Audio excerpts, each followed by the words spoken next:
Es miércoles, es 26 de mayo y comenzamos.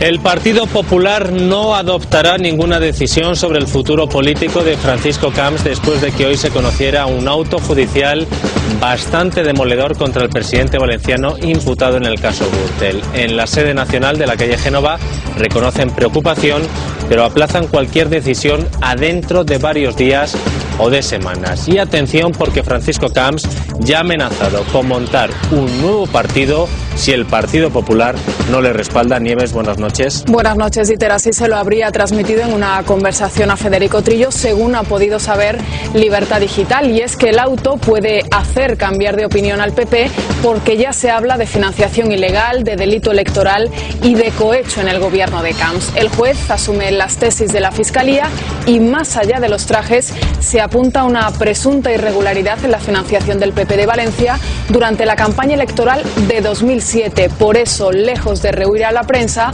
Camps ha decidido pararse con los periodistas y repetir que todo es un montaje. Les pido a ustedes, porque se trata de un proceso mediático, no hay más. Aquí no hay más cera que la que arde, como ustedes saben. Que los medios de comunicación de España, que tanta atención han dado a la Comunidad Valenciana durante este tiempo, tengan la altura para juntos ir desbrozando cada duda. Y se darán cuenta ustedes, como estamos hablando, de un montaje.